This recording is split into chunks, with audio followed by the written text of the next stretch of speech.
morning, friends. My name is Manoj Kumar Chitade, Assistant Professor here at Sugar Institute of Technology, Nidsoshi.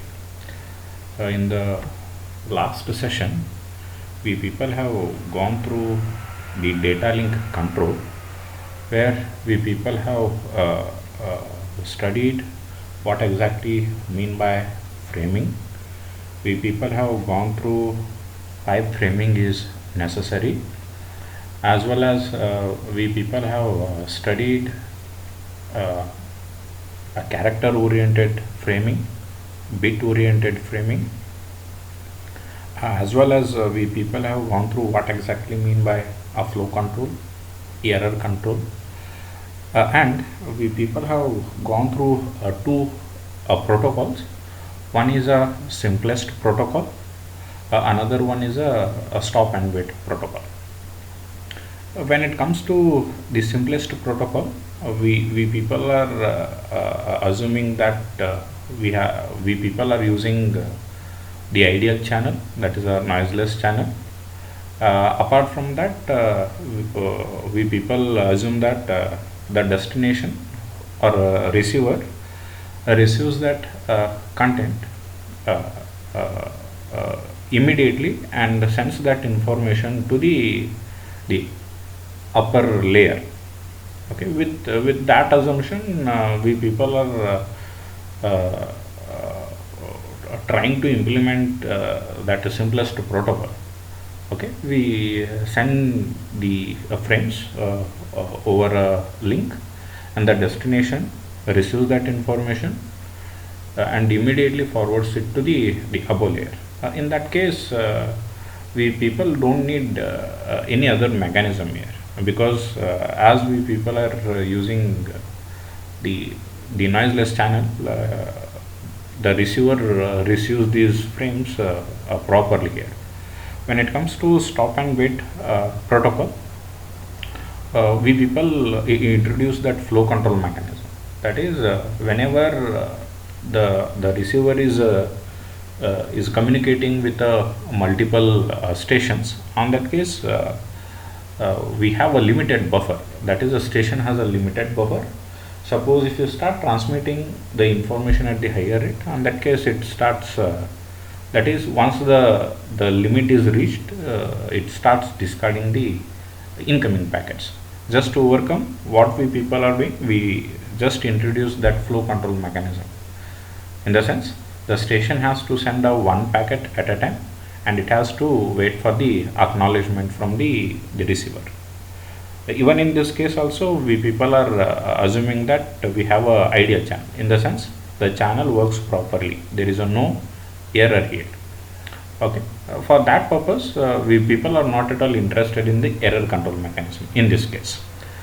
When it comes to the next protocol, that is a stop and wait ARQ, where we people are introducing the another functionality into here, into it, that is the error control mechanism.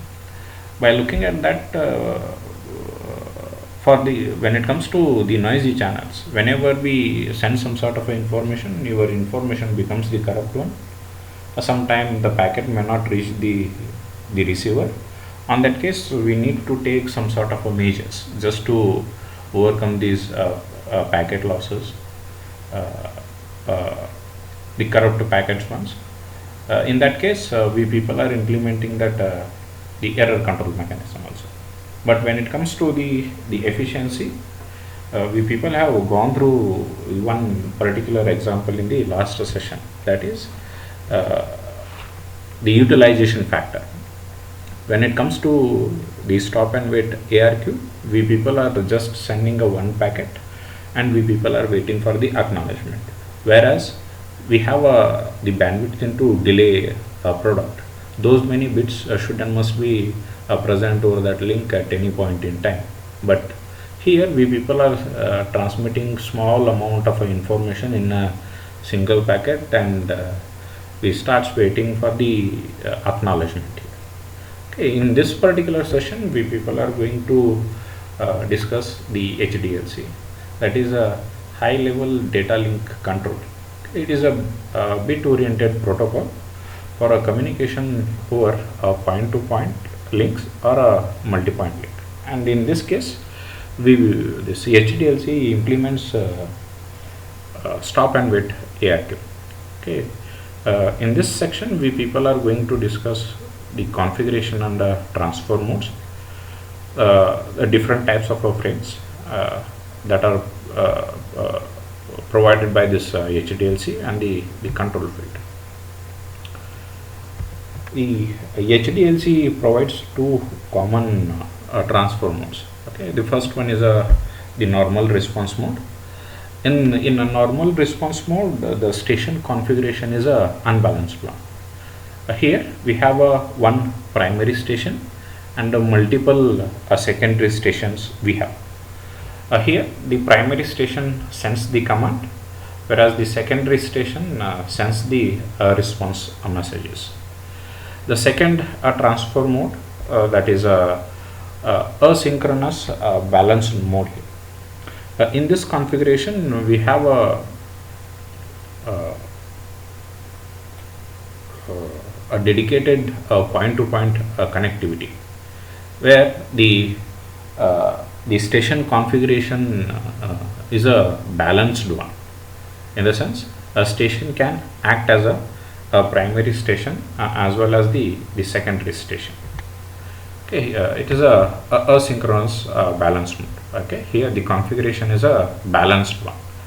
The station can act as a primary station as well as the second station, and we have a dedicated point-to-point connectivity link. In case of a normal response mode, the station configuration is a unbalanced one. Okay, where one node station acts as a primary that sends the command, whereas the secondary station sends the response messages. This is the over a point-to-point link, and this is over the multi-point link connections.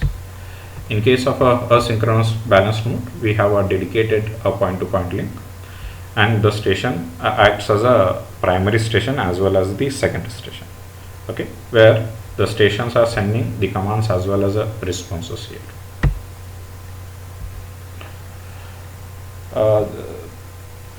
Just to provide a flexibility, so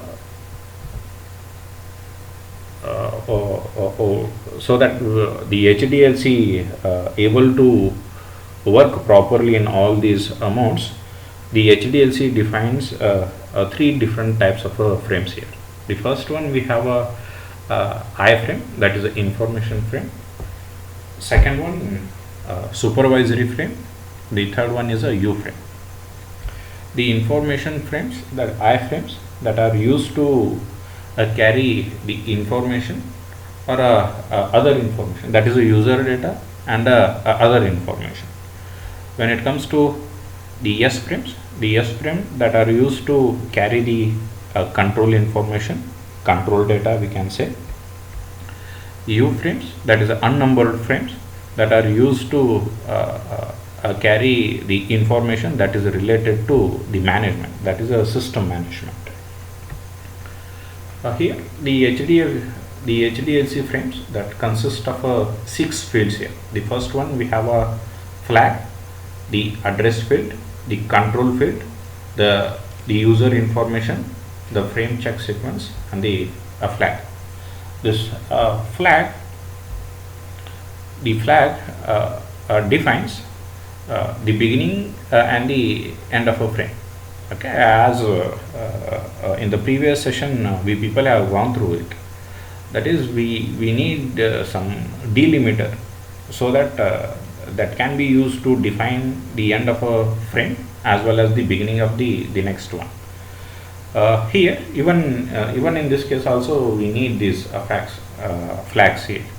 Okay, that is the delimiter value. Okay, in this case, the flag value defines, that is the synchronization pattern we people are using here. Okay, that defines the beginning of a frame and the end of a frame here. And usually this flag consists of value, that is a 0 followed by 6 ones followed by a 0, that is 0 1 1 1 1 1 1 0. that defines the beginning of the flag frame. The next field we have the address field. The address field that consists the address of the secondary station. If that frame is created by the primary, if the frame is created by the secondary station, on that case this address field consists the from address. Maybe this address size may be 1 byte in 1 byte long, or it may be a several byte long. That depends on the need of a network. The third field we have the control field. The control field is a 1 or 2 byte long, that is used for a flow control and a error control purpose here. The next field we have a user information field. Okay, that defines the type of data we people are carrying. Okay, that is used to define, or this particular field contains the user data from the above layer, that is the network layer. In some cases it consists the management information, as in case of this unnumbered frames here. The next field we have a FCS, that is a frame check sequence. That is the error detection field, we can say that. Okay, that is used for a error detection purpose, and it may be a 2 or 4 byte long standard CRC. That is followed by the flag that indicates the end of the frame here.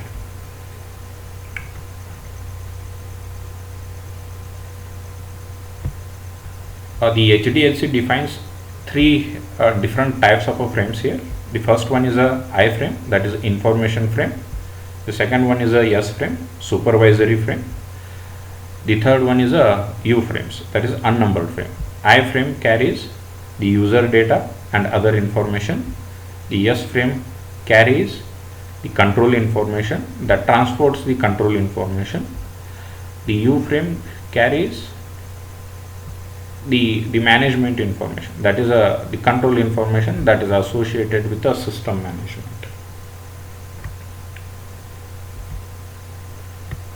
In the previous section, we people have just gone through this particular control field.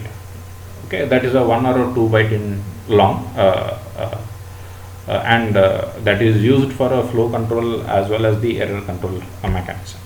Okay, here we people are trying to explore it. What kind of a value this particular field carries.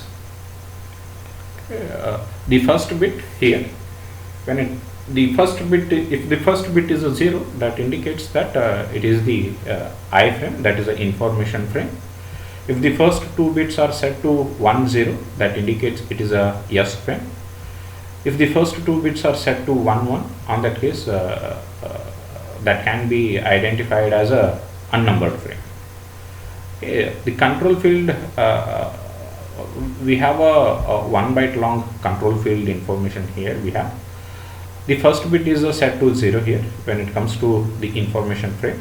The next 3 bits that defines the sequence number, and the last 3 bit defines the response, that is a acknowledgement number, and the 1 bit that is the middle bit, that is a P/F bit, that has a different meaning here. Either it may be a for, or it may be the final one. Okay, we will go through it. The first 3 bits are these 3 bits, that is a NS bit, the NS bits. Okay, these 3 bits that are used for sequence numbers. With these 3 bits, we people are able to generate around 8 different values starting from 0 to 7. That is, you can assign these values to the frames here. Okay, 0, 1, 2, 3 up to 7, and after that again the next frame is numbered with a 0 only. Okay, and so on.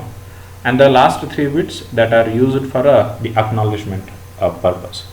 Even in certain cases, this can be used to carry the flow control as well as the error control information whenever we implement some sort of a piggybacking mechanism. The piggybacking is a concept where the data frame carries the acknowledgement. We people are not at all sending the separate the acknowledgement frames here for the received packet. Okay, the communication takes place in both the direction, and when we people are sending the data packets, within that we people are sending the acknowledgement also. Okay, that concept is called as a piggybacking. Okay, when it comes to this PF, okay, that has the separate or a different meaning, you can say that whenever its value is set to a 1 here. Okay, it means Paul when the frame is sent by the primary station to a secondary, and it means final when the frame is sent by the secondary station to the primary station.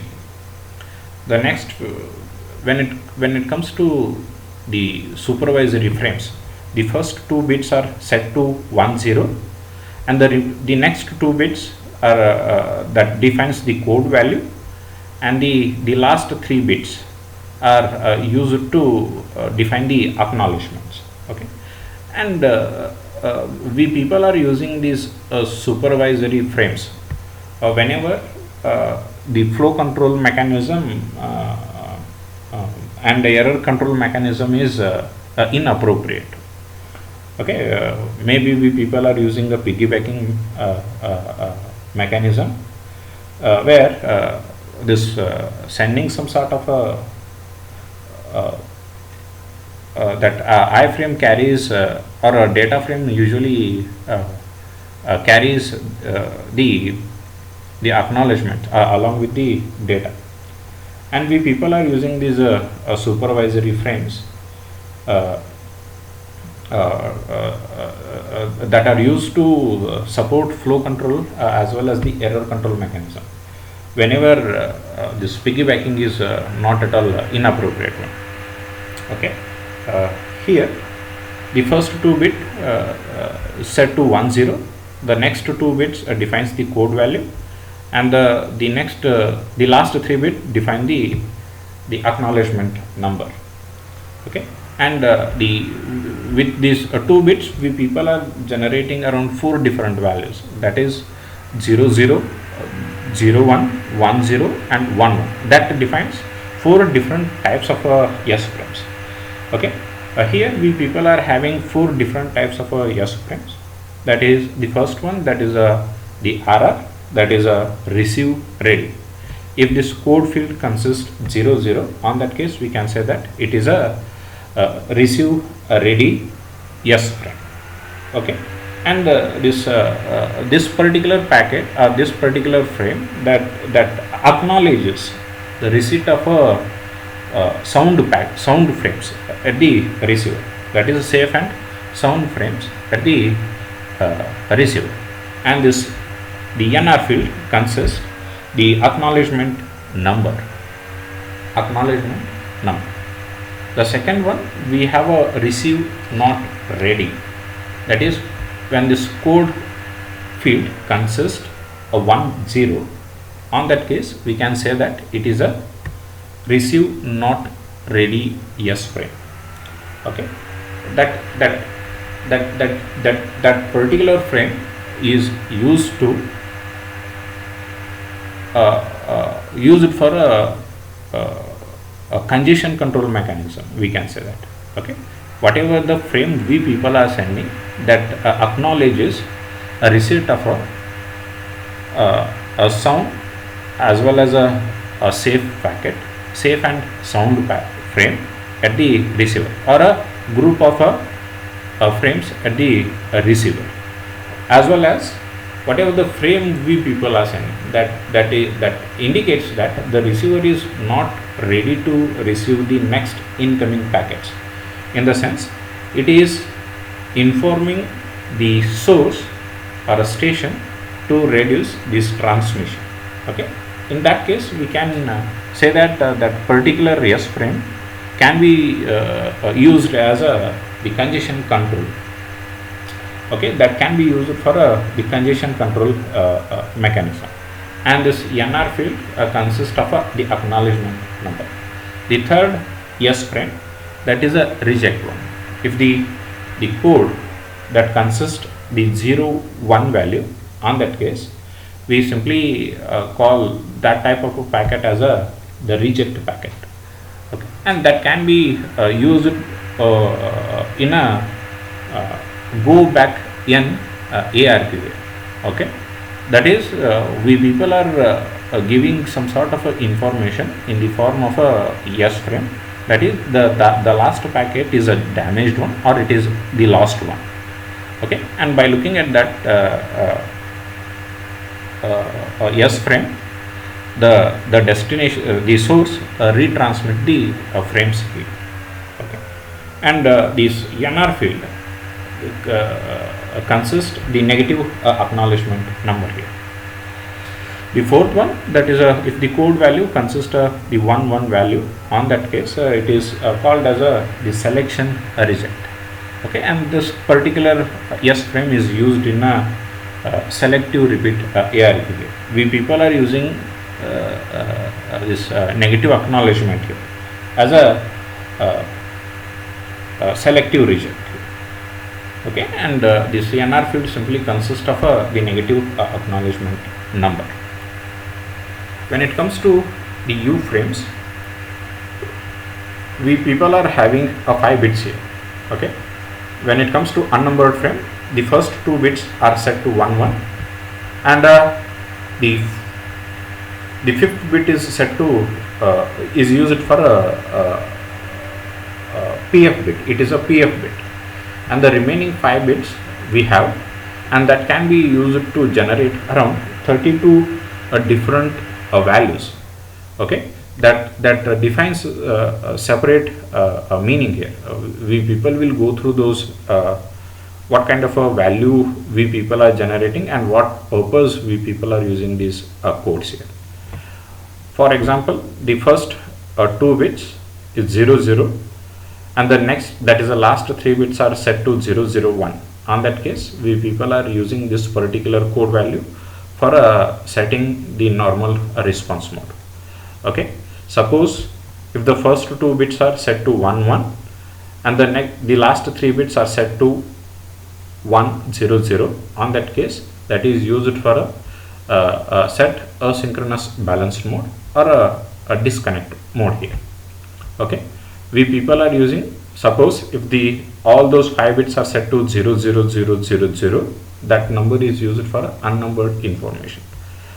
If the first 2 bits are set to 0 0 and the last 3 bits are set to 1 1 0, that particular U frame is used for a unnumbered acknowledgement. Okay, and so on. For example, if the first 2 bits are set to 1 1 and the last 3 bits are set to 0 0 1, that is used for a reset. Okay. Here we people are going to discuss how that particular data we people are filling. Okay, this is the example where we people are transmitting some sort of information in both the direction. That is, the data exchange takes place in both the direction. That is, we people are using that piggybacking mechanism. Okay, while sending the data packets, we people are also sending the acknowledgements. Okay, here the first one, the node A sends the unnumbered frame. That these frames are used for the management purpose only. That is, the link management, we can say that. Okay, or a system management, we can say that. Okay, the node A sends the request message here for a connection establishment purpose.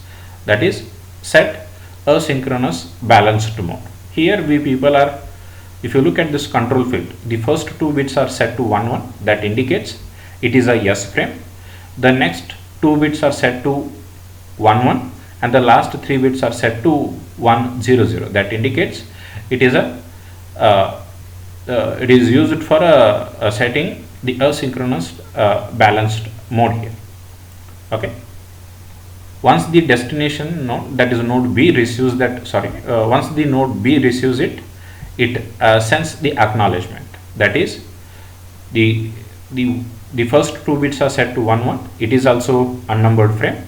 The next 5 bits are set to 0 0 1 1 0. It is the unnumbered acknowledgement here. Okay. Once the station A or node A receives this particular unnumbered acknowledgement, the connection establishment takes place here. Once the connection establishment takes place, the data transfer takes place between node A and node B, and after that we people are sending another a request message, that is a disconnect frame here, that is an unnumbered frame here. Okay. Here we people are filling that values, that is a 0 0 0 1 0. Okay. For this particular frame, we people are receiving the unnumbered acknowledgement, that is a 0 0 1 1 0. This particular the example deals with how the communication, how these nodes exchanges these frames, okay, without error. Node A sends the 0th frame here, that is we people are sending a data frame that the sequence number is a 0 here. Okay, that is the first bit, that is the first 0 indicates that it is a I frame. The next 0 indicates that is the sequence number of this particular frame. Okay, we people are sending the data frame, that is the sequence number is a 0. After that, we people are sending the first one, that is here. Okay, for this packet, the node B sends the acknowledgement. Now the node B is expecting the second frame here, that is 0 0. In the acknowledgement, it has sent the value 2 here, that is now the station is expecting the second frame here. Okay, along with that, even it is sending the data frame here. Okay, that is 0 here. It is sending the 0th packet, 0th the first 0 indicates it is a I frame, the second 0 indicates it is sending the 0th frame, and the number 2 indicates now that node B is expecting the second frame from node A here. That is how we people are implementing this piggybacking mechanism. Okay, along with the data, we people are sending the acknowledgements also. Okay, the next, the station sends the next packet, that is a data frame 1 here, that is node B is sending the first frame to node A here. After that, node sends the second frame to node A.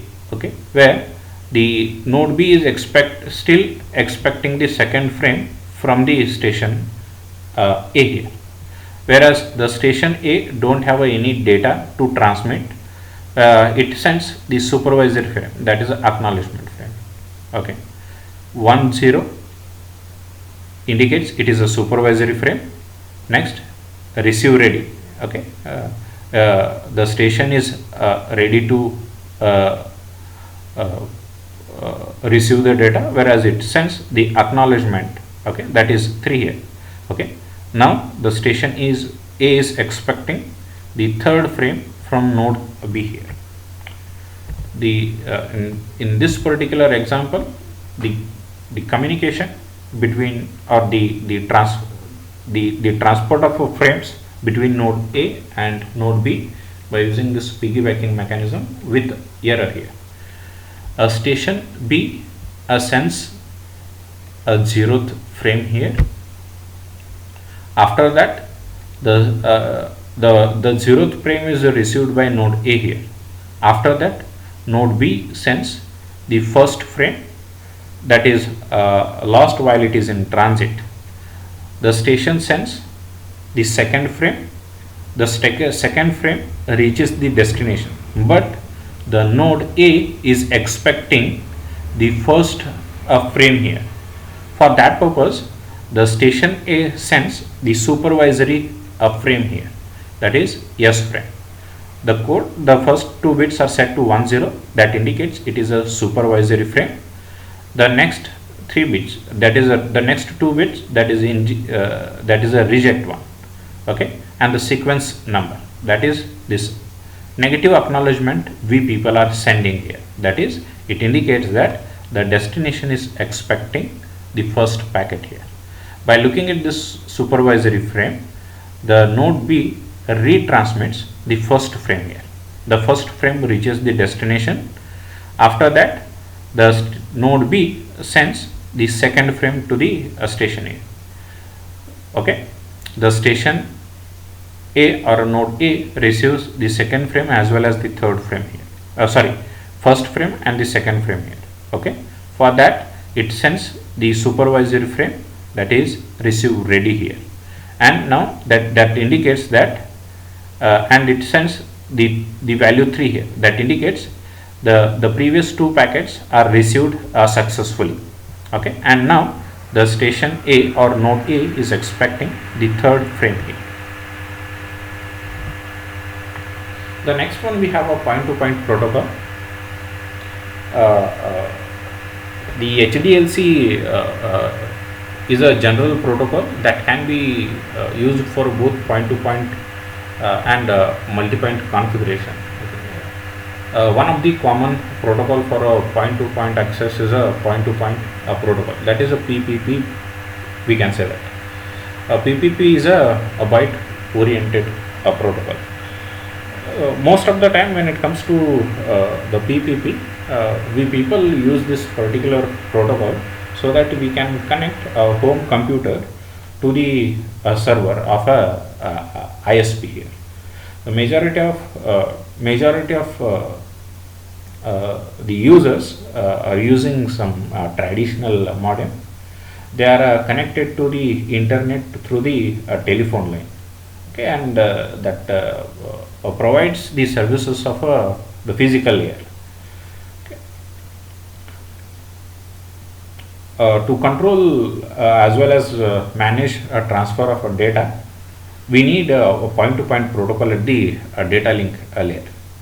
Okay, here if you look at the services that are provided by the PPP protocol, the PPP that is used to define the format of the frame to be exchanged between the devices. It is also used to negotiate the establishment of a link and exchange of data. Even this particular PPP protocol accepts the data from a different network types, network layer, we can say that. Authentication is the optional one. Okay, and we have a new version of a PPP protocol that is called as a multi-link protocol, and that provides the connection over multiple links here. Okay. In this section, we people are going to discuss framing and the transition phase. If you look at the frame format, that the PPP frame consists of these fields. Okay, the flag field, address field, control field, the protocol, the payload, a frame check sequence, and the last is followed by the flag here. Okay, the flag that is used to define a beginning of a frame and a end of a frame. Okay, and this value consists of a 0 is followed by 6 ones followed by a single 0, that is 0 1 1 1 1 1 1 0. Okay, that indicates the end of a frame as well as the beginning of the frame, and that is serve as a synchronization pattern for the receiver. Okay, that is a 1 byte long flag value we have. Okay, the next one we have a 1 byte address field. Its value is set to all ones here. Okay, that defines the broadcast address. Okay, most of the time that is uh, uh, the broadcast address, we can say that. Okay, the next one we have a 1 byte control field that defines the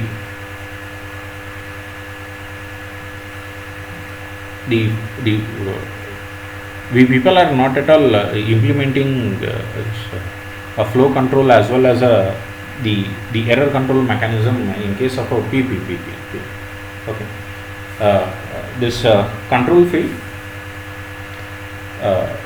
its value is set to 1 1 followed by 6 zeros, and presently we people are using 6 zeros followed by a 1 1 here.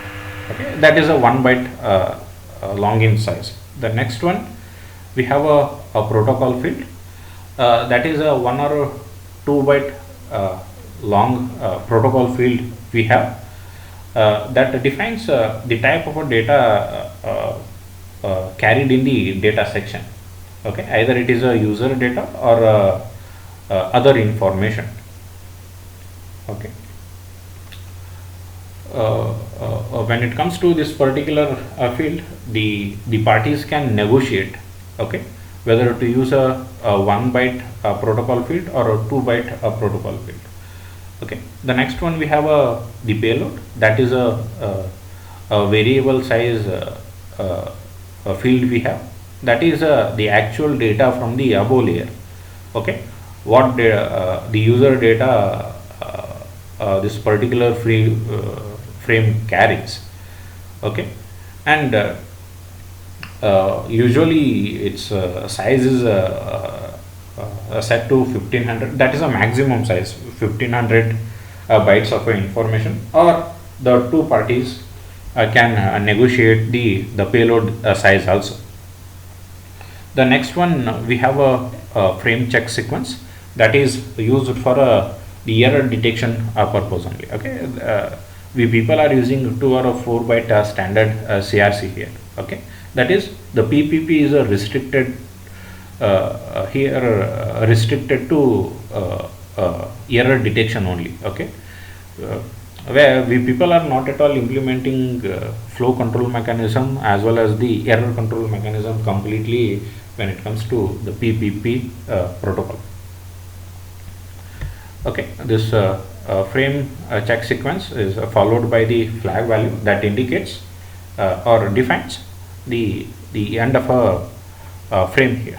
Okay, and whenever this flag value that is a part of this payload, on that case one extra byte we need to append, because it is a character oriented framing. Okay, the point to point protocol implements a character oriented framing mechanism. Okay, and here that is the PPP is a byte oriented protocol. We need a byte stuffing process here. Okay, and we need to use this particular escape byte or a escape character or a pattern, we can say that. Its value is set to 0 followed by 5 ones, 0 1.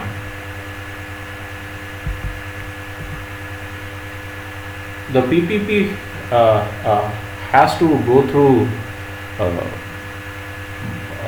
a number of has to go through this transition phases. Okay, if you look at if you have the finite state machine, on that case the finite state machine starts at this dead state only. Okay, where we don't have any active carriers. Okay, that is a link is a quiet one. Okay, when one of the station starts communicating, on that case we people simply, that is once we detect this carrier, we move from this dead state to establishment state, where we people, that is the station negotiate certain parameters that is how to exchange the data, what format, and so on. Okay, that is we people move from a dead state to establishment state. Okay, in a establishment state where both the parties agreed upon these options. Okay, in certain cases the station want to know the other party. On that case we need this authentication mechanism. That is a optional one. If a station is interested to know the other party, on that case we people move from a established state to the authenticate state here. Okay, otherwise the station can start transmitting the data immediately. That is, we simply move from a establishment state to a network state where a network configuration takes place. That is, a network layer configuration takes place, and the data transfer takes place in this open state here. Okay, when one of the station is willing to terminate the communication, on that case we people move from a open state to a terminate state. Okay, and the node remains in this particular terminate state until this carrier is dropped here. Once the carrier is dropped, we people simply move from terminate state to a dead state again. Okay, in this particular topic, you people are going to get some important questions like as we people discussed in the previous case. That is, you will get a question on what exactly what do you mean by a framing or a defined framing, with neat diagram explain a character oriented framing and a bit oriented framing. Or you will get a question like explain a byte stuffing process and a bit stuffing process. Or you will get a question like differentiate between a byte stuffing process and a bit stuffing process. Okay, the next one you will get a question on this two topic. One is with the neat diagram explain the simplest protocol, and with neat diagram explain stop and wait ARQ. The third one, you will get a question on this framing.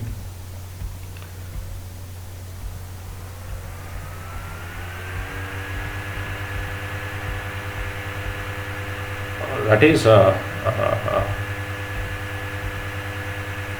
what are different types of frames that are defined by the HDLC. In that case, you need to explain this I frame, S frame, and a U frame. That is unnumbered frame, supervisory frame, and I frame. And you need to explain this the meaning of these fields.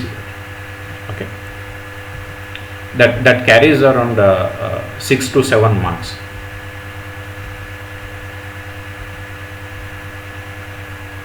The next one,